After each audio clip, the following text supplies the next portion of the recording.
Hello and welcome. This is our first Reno Live podcast. Thank you for tuning in. My name is Joel. My name is Brian. We started Reno Live 2 years ago. Hopefully you got a chance to look at our announcement video on social media today, talking a little bit about what's going on and what will be going on in the future for us. May 1st, 2023, we went ahead and launched a sort of a dream of ours. Yeah, we just dove right into it. You and I have been talking months beforehand about the music culture here in Reno and what we thought could improve on, what we thought it needed, and we dove right into it. Yeah, we're both live music lovers. You especially so. Over the last several years since I've known you, have been traveling the country far and wide to go to your favorite shows, see your favorite artists, play everywhere else except here, except Reno. Yeah, and I think just sort of encapsulating what we wanted to do with Reno Live, it all boils down to this one story that you have. Shortly after we met in 2022, you went and saw Greta Van Fleet here in town, and you want to? Yeah. I think it was March of 23, so a couple years now. 22, I think. Greta Van Fleet was. Oh, was it 23? Yeah, okay, 23. So okay. They played at the Reno Event Center, and it was kind of a last minute addition. The advertisement didn't really get around too much, but Greta Van Fleet, that's a decent name, well-known artist, big name. And I'm a big concert poster collector. So I believe Rival Sons was the opener. Phenomenal show, by the way, and it was a great turnout too, especially for like the last minute notice. Anyways, between acts, I go to the merch booth and check to see if they have a poster, and they do.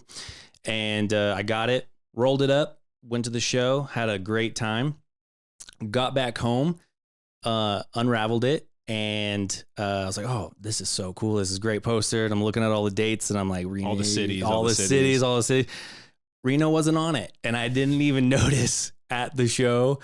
And I was actually really bummed. Yeah. But then I kind of sat on it for a bit and just thought, no, this is my point and everything that you and I had been talking about recently. Yeah, that sort of was almost the straw that broke the camel's back in a way, because we talked about doing something to foster the live music culture in Reno for a while, and then that was sort of like when big artists do come to town, either it's like a last minute addition and people don't know about it, so they don't go, or the big artists just don't come to town. And we wanted to change that, because Reno has been we think that the live music scene in Reno is great, but it's definitely not what it used to be back in the 80s and 90s. Yeah, definitely has a lot more potential. Yeah, way more potential. And we're going to talk a bit more about what we want to be doing to kind of help out and grow the scene here. We're going to talk a little bit about that later. But first, I wanted to take a little bit of time to just introduce ourselves about who we are. And Brian, why don't you just start us off? Tell us about you, about your musical journey. Yeah. Reflecting back, thinking about this, leading up to this podcast, all the way from my first memories of music all the way up to now. I don't think there's a point, like an era or really a big moment in my life where music wasn't prevalent. It's always been in my life. For me, I've always had a really emotional connection with music. It's always about how I'm feeling. A lot of the artists that I'm listening to at the time has a kind of a direct effect of my mood and my mental state. But looking back, my family had a really big part on that. And unlike you, I had a pretty small family. I just have one older sister, but they all had a big impact in my life for music. My mom has been playing piano since she was 15. She had a baby grand, a Kawai, beautiful piano. And she was a piano teacher very, very long time. And I would come home from school, go to the other room, supposed to be doing my homework, was probably watching Pokemon and Yu-Gi-Oh. Prioritization. Yeah. But piano lessons were going on. She just had them lined up for hours. And she even had adult lessons adult students take lessons from her, and as early as like 6 a.m. So, and after high school too. So I was, often waking up to the piano playing and my mom giving lessons. So it was really through her that I got my love of playing music. Both musicians. She always really valued the ability to read music, music theory. I played violin in school from 6th grade to, I think, sophomore year of high school. I know by my senior year I was done. So I knew how to read music kind of more on a basic level. I was second violin. I never really took the violin home and practiced. I just did it in class, and was good enough to keep up with the rest of the class. But she's really where I like embody the musicianship and being able to play an instrument and feel more connected to music in that sense. And we have my mom, stepdad, and I. We all have season tickets to the Reno Philharmonic. Mm-hmm. Yeah, you go quite a bit. So she was never really into like popular music, putting on like like collecting CDs or putting on playlists on Spotify or anything like that. My dad, on the other hand, was kind of the complete opposite. He didn't have any musical talent, but he was the one, like, I get some concert stories from him when he was younger. Mm-hmm. He saw Van Halen here 1978, 79 at the Livestock Center. Oh, wow. And this was before, the gates, the security gates or barriers, I should say, in front of the stage. And he told me it was so packed. He was basically squished up against the stage, had his, just leaning up against it.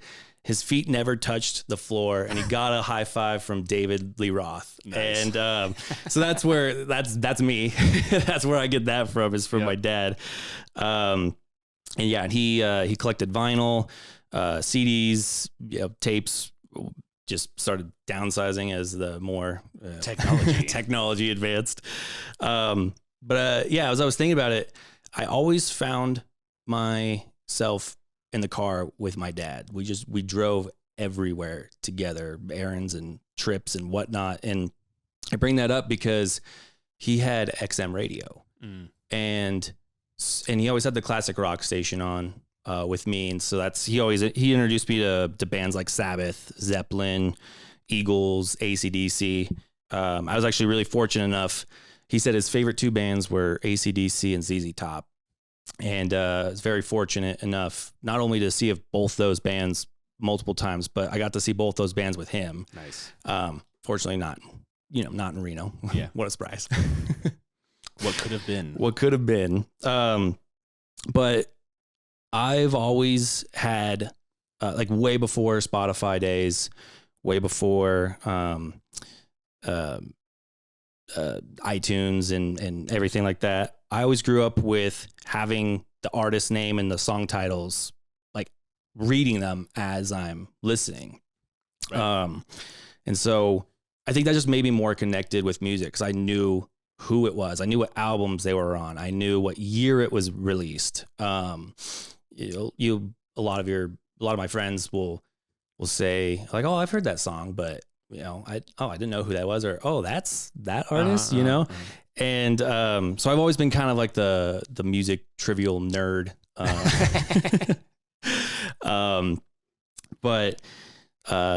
So yeah, I got the love of playing music from my mom, and the love of collecting music, experiencing music live from my dad. And my sister also played a big part, probably more so than she even realizes. But we had Windows XP back in the day, and Love it. I think Windows 2000 was the first one that was iTunes compatible on it. So I stole a lot of my music, or a lot of my sister's music, and she was a big collector of CDs.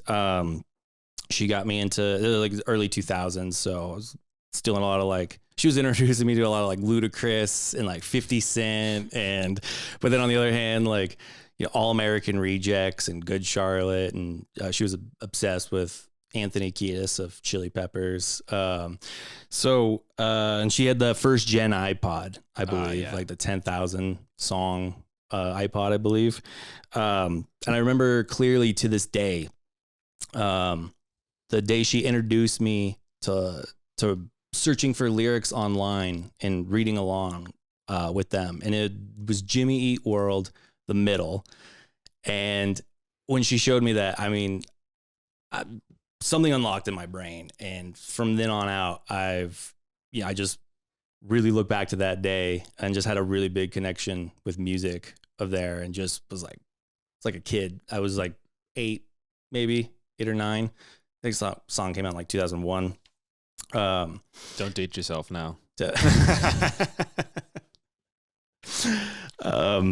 So yeah, and then she had a boyfriend in high school, and he bought me my first acoustic guitar, and I even wrote a song about him, for him, recorded it in his studio at his house somewhere. And you can find it on Spotify. And don't listen to it on Spotify. It is terrible. I do not have a singing voice whatsoever. But so then in high school, my best friend, we were at a friend's house, and the other friend had like a little Costco, Fender Stratocaster knockoff with like the little amp and the combo kit. The combo kit, yeah.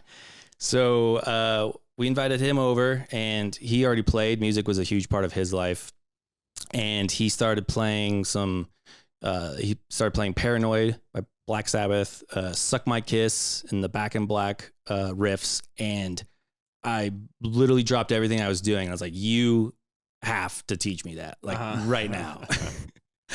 And so that summer, I worked my butt off doing yard work for people, and I saved up enough money to buy my first electric guitar. It was a Epiphone Les Paul, the Ep100.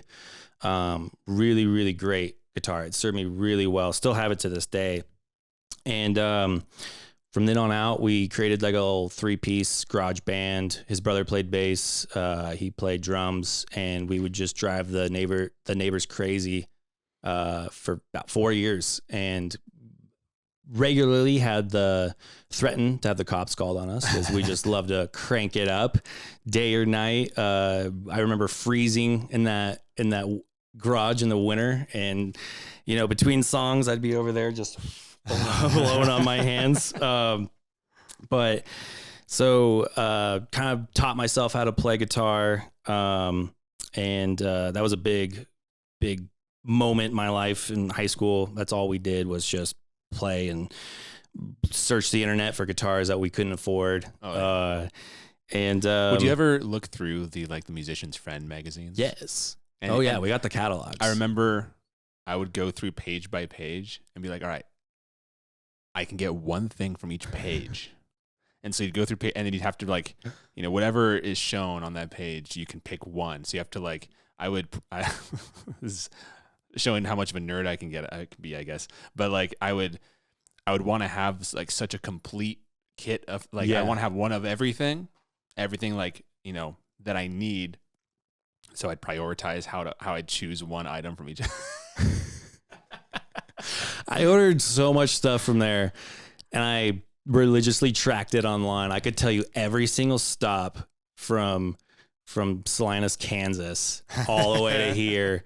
I ordered a lot of stuff on Musician's Friend, and we'd go to Guitar Center all the time and drive people crazy in the acoustic room. So that was high school for me, and Then I got a steady job and a reliable car, and then I started traveling for shows everywhere. And I did that for a very long time, still do. And then we met and got connected and really bonded over music and shared our stories and our different upbringings. And yeah. Yeah. Yeah. And it's so interesting how family impacts, because I have a very in a very similar way to you, like how your parents each impacted us different side of music for Yeah. you. You know, for me it was my dad and my older siblings. I'm the youngest of four, and um, yeah, but in a similar way, my dad grew up in Southern California in the late '60s and '70s, which is, you know, cultural revolution in every phase of life down there. Oh, yeah. And music being the forefront of all of that. And he was from a very young age, he essentially kind of raised himself. And so he kind of, I think, turned to music a bit as an outlet. And when he was a teenager, had a garage band called the Strays. We have some amazing photos from back then, actually. With You gotta share style. some of those with me at some point. I'll bring some by. But my dad was a very talented musician. My mom wasn't, so flip that for me from your story. But they both grew up children of the 60s and 70s, and us siblings also grew up on a lot of classic rock from that era. Of, you know, just thinking of the cassettes that I would see in my dad's drawer, there'd be, you know, Jeff Beck and obviously we got to like see the Stones, Jeff the Beck. Eagles. Yeah, we did, and we'll talk about that in a second. You know, Beatles, you know, Love and Spoonful, ELO, Emerson, Lake and Palmer. Oh, like classics. Yeah, and very interestingly, so I grew up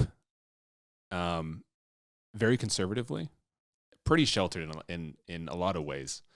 And so in the 90s and 2000s, when, you know, rock was a huge thing, like, you know, 80s and 90s, and then progressing into pop music in the 2000s, like, we didn't listen to much of that. Listened to a lot of classic rock, and then we were a big part of the folk music scene in Southern California. Okay. There's a big, like, traditional music scene down there. And me and all my siblings played a different instrument. So we all learned piano and guitar, like fundamentals, when we were pretty young. And then we were sort of like given a choice on what instrument we wanted to have as our own, you know, our own avenue. So my dad played guitar, acoustic guitar. My brother went ahead and just stuck with keys.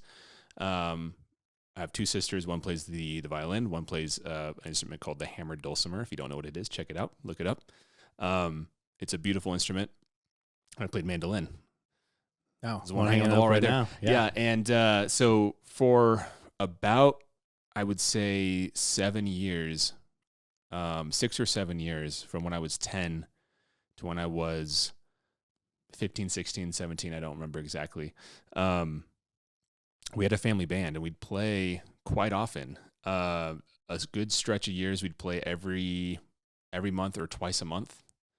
A lot of weddings, a lot of events, a lot of retirement parties. No, just a lot of different events. And we were traveling around Southern California, like all the time, like every other weekend. Really, when you think about it, twice a month, it's like every other weekend for several years in my teens. That's such an awesome story. Yeah, it was something I didn't really appreciate enough when I was doing it. Yeah. And I was a teenager at the time. And I knew it was something I enjoyed and knew it was cool. But now looking back, like, oh my gosh, what a blessing that was. After we kind of started growing up, my siblings are a little bit older too. So, you know, you get careers and start your own families and things. So we didn't perform as a family anymore. My siblings all have kids, and they've started to kind of pass on the legacy to their kids. And I transitioned a bit more towards the producing side of music. I really got into EDM in college. And so I had this time where I was heavily influenced by like folk music and then heavily influenced by like EDM music. A strange combination. But I grew incredibly interested in learning like the software side of production. So from about the age 17, I actually majored. I didn't major. I went to film school for post-production audio because I loved like Pro Tools and the software side of music. Yeah. And started making my own music in FL Studio, which I don't really use anymore, but it was like a new program back then it was just a blast to kind of get in and figure out. Lots of rage quitting when you have something in your head that you want to put onto a track and you can't make it happen for all these variety of reasons. You don't know where a certain feature doesn't sound like it does right here, or even just not being able to get the sound into the computer at all because I was completely self-taught as far as that went. Trial and error, right? And so flash forward a bit, and I've continued to write and produce on my own. We actually have a studio right over here in this other room. But kind of from all sides, I was kind of barraged by music appreciation. Even like the guitars that I have now, I bought my first electric guitar, I think when I was 15 or 16, a little, Chinese made Telecaster, butterscotch blonde. Ooh. And my mom's brother, before he passed away, actually gave me his 1979 Guild S60, which is a beautiful, like, solid body electric guitar. And so music is so integral into my life. And being from Los Angeles, where you could go and see any artist that you wanted because they were going to come through LA on a tour. Yeah. I mean, like, I kind of grew up around the best possible situation as a music lover and as a musician. And having moved to Reno, the contrast was very stark. And I will say, when we started posting, gathering all the events happening in town and building our calendar and posting all the live events in Reno, there was more happening than I thought there was. Yeah, same here. And it sort of solidified our thoughts that people just aren't finding out about shows. I mean, you just mentioned that we went and saw Jeff Beck at the GSR at the end of 2023. I think it was 23. Yeah, he came through. Or 22. I'm speculating here. It was the last show of the tour.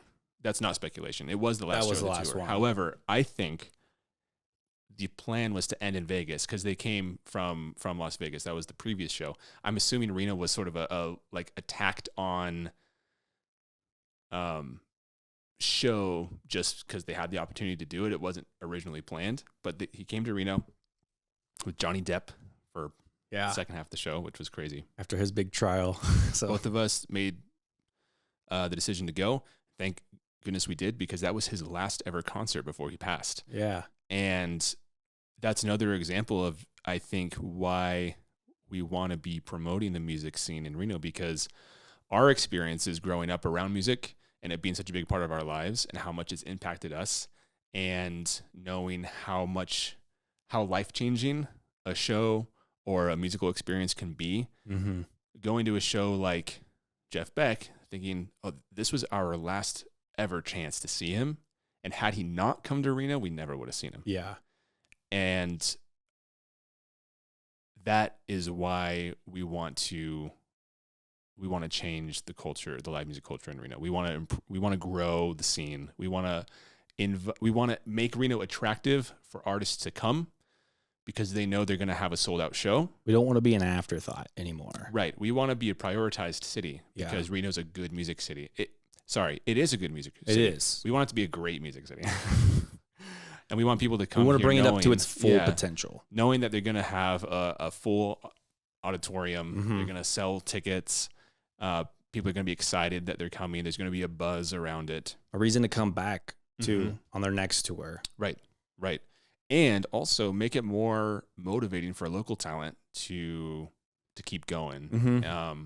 I know COVID really wrecked a lot of, I think, the smaller venues or like underground things that were happening in the music scene here. Yeah. But there's no reason we can't get those back now. But if there's not a sort of a thriving music scene, I want to provide a platform or an avenue for local talent also to develop and be excited about breaking out. Yeah. No, absolutely. And that's sort of leading me into what we want to be doing in the future. Again, hopefully you saw the announcement we made today. We're no longer going to be posting daily all of the shows that are happening that day like we have in the past. We just gave you access to our Reno Live calendar. You can find that in the link in the description if this is on YouTube, the link in our bio on Instagram or other social media. That is going to take you to the Reno Live Media website calendar, where you can actually add it to your personal calendar there. So you can have just in your own calendar use every day all the shows that are happening. That will be up to date. We'll be updating that ourselves, but we're not translating that to post on Instagram. What we are going to be doing is still promoting shows. We have a bunch of really fun things. You were mentioning doing like a ticket stub. Throwback Thursday. Yeah, like a Throwback Thursday. If you got any old ticket stubs for shows that were in Reno, anytime, a couple years ago, 20 years ago, 40 years ago, take a photo of it, send it to us, and get a chance to be featured in one of our stories. Yeah. And moving forward too, we'd love to see your photos from concerts that you're attending now. Tag us. Yeah, tag us and everything. We would love to be able to repost you. Again, just creating that buzz. Something I'm really excited for. We want to have artists into the studio here and chat with us so that you can get to know them, especially artists that are traveling through town. We'd love them to come by the day of their show. We'd have a chat here that'd be released that day. So you are even more aware that they're here. You get to get a little bit of familiarity maybe with their music if you're not already a fan of theirs. You get to know them a little bit. And in the future, we want to actually live stream some shows here. Yeah. That's really kind of the dream. And that's moving towards our ultimate dream of eventually hosting our own concerts and having a venue. But right now, we have some people lined up to come in and chat with us. But if you're an artist or even if you're a venue owner or integral to the music scene here in Reno, we'd love to hear from you. We'd love to bring you in for a chat, get to know you, and let you speak to the Reno scene at large. So please hit us up in the messages. All right. You have anything else before we just wanted to thank everyone we've been around for 2 years. I know we've been off and on, but we're really committed to coming back and staying full force. So just thank you for the last 2 years of support. Get our name out, get our profile out, spread the word. Anyone that you know that also wants to see a thriving music scene here in Reno as much as we do, let them know. Help us get what we want to do. Yeah, this is a passion project for us. We know there is a lot of passionate music fans in Reno. If that's you, yes, please share. We're providing this service so that we can grow the scene, help us get the word out. And thank you so much for the last 2 years of support. We know we haven't stayed consistent. We've learned so much over the last year, especially about kind of what we want to be doing. So yeah, thank you so much. As of now, I think that's it. Yeah. Thank you so much for tuning in. Thank you for sticking around to the end. Stay tuned for some of the interviews we have lined up, and definitely follow if you haven't on all of our social media. And until next time, rock on Reno.